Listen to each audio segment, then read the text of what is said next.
Thank you for joining us on this Referral Associate program. This is an expanded version. We think you'll enjoy the information here. It's targeted to professional advisors who have clients with captive insurance companies and professional advisors who want to perhaps introduce captive structures to other clients where it may make sense for them.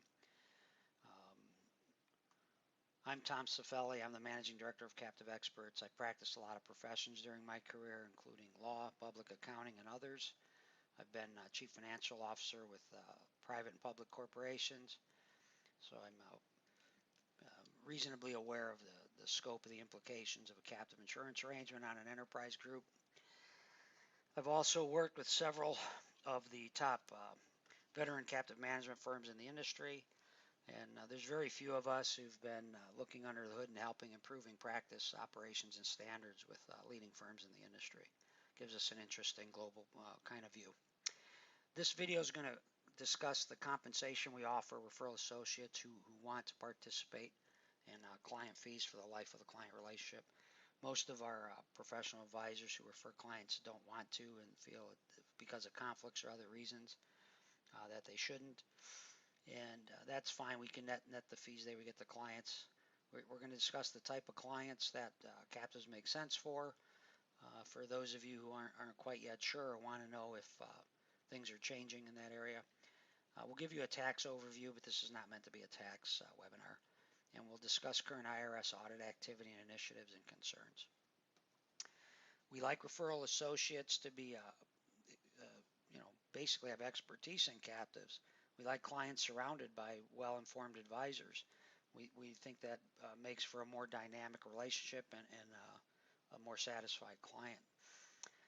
We have lawyers, accountants, insurance professionals, wealth managers, etc., business consultants, all of whom refer business to us and work with us.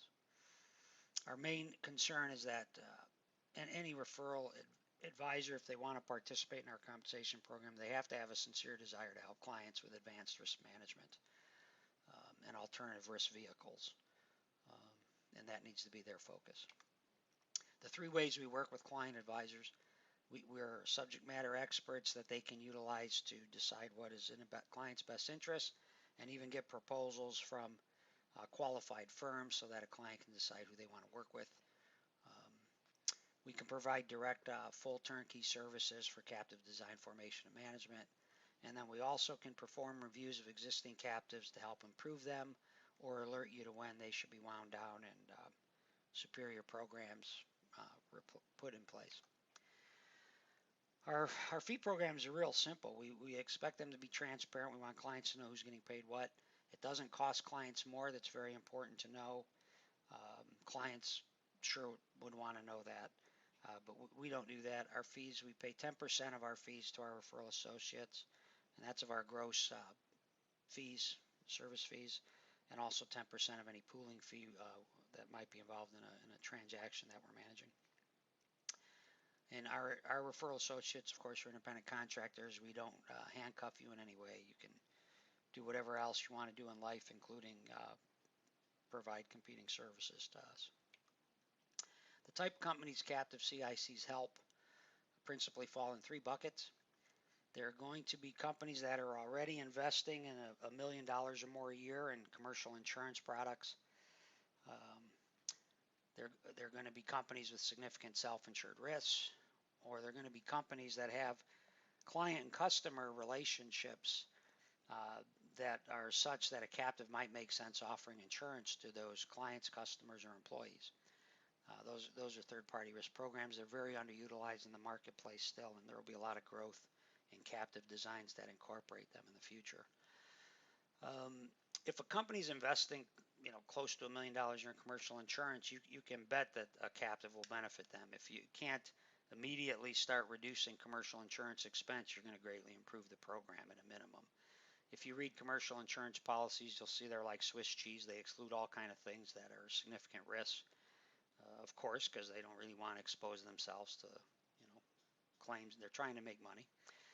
And if you start to educate clients on the risks of doing business in the U.S. today, being the most litigious culture in the history of the world, the most overregulated culture probably in the history of the world, the risks are huge, and most clients have way more self-insured risks than they're aware of until it's too late. I'm going to give you a 10,000 foot view of the captive tax implications. You see these three semicircles, two of them arrowed. There's red, green, and purple. These are the three main buckets of tax issues. The red one is about premium deductibility. U.S.-based businesses that are for-profit enterprises, they're used to getting tax deductions for insurance premiums they buy. If they form a captive, they'll want to understand that they have reasonable assurance those premiums should be deductible. If you design, form, and operate captives correctly, they should be fully deductible. We won't get into the code sections and other laws that apply. We have tax webinars and material on that, but let's just suffice it to say that premiums should be fully deductible from the operating insured businesses that are paid to a related or affiliated captive insurance company. The captives themselves are tax-paying entities. In the U.S., they're taxed, as C corporations. They have favorable accounting and tax rules, irrespective of the size and type of insurance company they might be. Small captive insurance companies, where a lot of the growth is today in the closely held family business captive application marketplace, are if they don't do more than $1.2 million a year of earned premium, they can qualify for a special election that's been in the code since 1986 that exempts the premium revenue from income taxation. It's a very powerful incentive for companies to improve risk management with a captive. Those smaller captives do have to pay income tax on their investment earnings as C corps. And then the third bucket of tax implications is what happens when you pull money out of a captive. To the degree it builds up investment assets that aren't needed for operating expenses and loss claims payments, at some point they're distributed. They come out as either dividends if it's operating and ongoing, or as liquidation capital gain distributions on wind up. Both of those types of distributions are also today treated favorably from a tax perspective. IRS audit activity. For those of you who don't know, you should know that captives have been around a long, long time. For decades, the IRS routinely challenged captive arrangements under an economic family doctrine argument, saying you can't take money from one corporate pocket, put it into an affiliate corporate pocket, and take a deduction and still have the money sitting there. They lost consistently enough in the courts to where in 2001 they changed their position officially, and in 2002 adopted 3 safe harbor rulings on what they expect to see in captive arrangements to recognize them as insurance companies. And those foundational rulings have fueled growth and interest in the market, because advisors now have much greater comfort in getting their clients involved in these complex arrangements. March of this year at an American Bar Association Tax Committee meeting, Associate Chief Counsel Cheryl Flume with the IRS made a lot of interesting observations and comments when she was on a panel, because people wanted to know, we want a good working relationship with the IRS. Any ethical and competent professional and business owner doesn't want to do things that are not allowable, because nobody wants to be in a battle with the IRS over tax reporting positions. So her feedback was very useful. She basically said, there's a proliferation in the growth and use of captives by enterprises in the U.S. today since those 2002 rulings. So of course there's an uptick in IRS interest in reviewing them to make sure everybody's practice standards meet their expectations. She said they're walking a thin line. They don't want to chill legitimate captive entity use and formation, and they also recognize that there's a lot of cases where small businesses benefit greatly from formalizing self-insurance programs with a captive and involving them in pooling arrangements. She just indicated that I think she used the term, if things look a little too cute, which I don't know what she meant by that, but if they find in their audit efforts and their data review efforts that there's abuses out there, they're certainly going to do what they need to do and can do to curtail them, and they have plenty of tools in their war chest to do that. So we think that there's a lot of unaddressed issues, and that's why a lot of captive arrangements end up in tax court disputes. But we feel that now that there's enough vested interest with enough parties involved in captives today, with 32 states licensing them and regulating them now from none just over 20 years ago, to thousands of U.S. businesses having affiliated captives now, and a very maturing and deep service provider industry of professionals that understand captives, that between all of these vested interests and because of the job growth and strengthening of U.S. enterprises occurring with captive applications, that more revenue rulings from the service should be forthcoming. We hope they take that approach because litigation is super inefficient and unnecessary. I think the industry would move quickly to adjust and adapt practice standards to whatever guidance the service comes out with. And the industry is actually moving and getting more conservative and competent on its own. We like to think we're leading in best practice standards, but there's a lot of really good service providers in this industry today. Here's the focus of IRS reviews, and this is the focus you should have when you're looking at whether a captive makes sense for a client and the areas that need expert attention. The lines of insurance your captive's writing, do they make sense? Are they really insurance versus business risk type of coverages? Like, for example, I don't like, I see a lot of captive management firms and providers using lines of coverage like loss of key employees and loss of key customers. To me, those are in gray areas. They seem like typical business risks, and I don't like to see expensive targeted policies addressing them. It's not a practice I do or want to do and will do, and things like that. The IRS is going to be looking at that too. They don't want to see they want to see insurance policies that seem to make sense, and insurance policies that are innovative and that the commercial market will eventually offer if it makes sense because there's a wide enough use.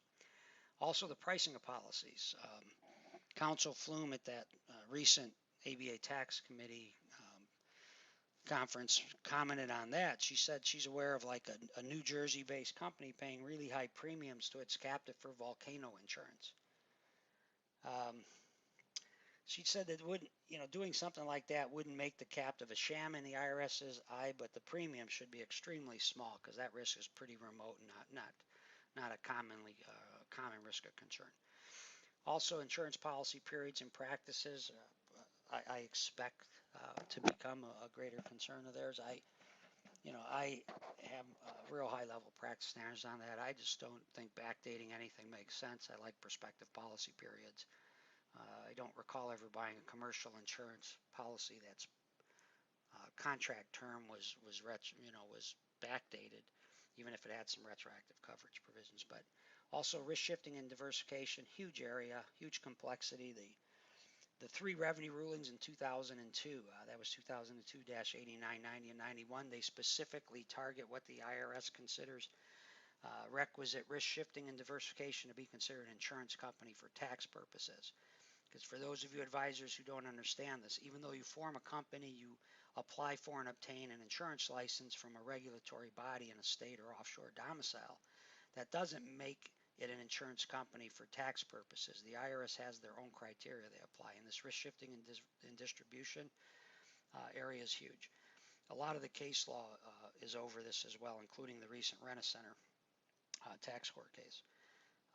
I find a lot of the IRS's positions to be more form over substance. I hope it evolves to a substance over form position that the courts seem to look for on a facts and circumstances case-by-case basis.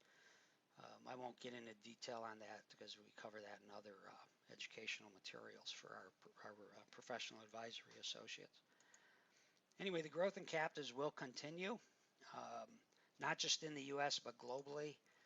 We're seeing closely how businesses start to use captives in Japan, Latin America, and other areas.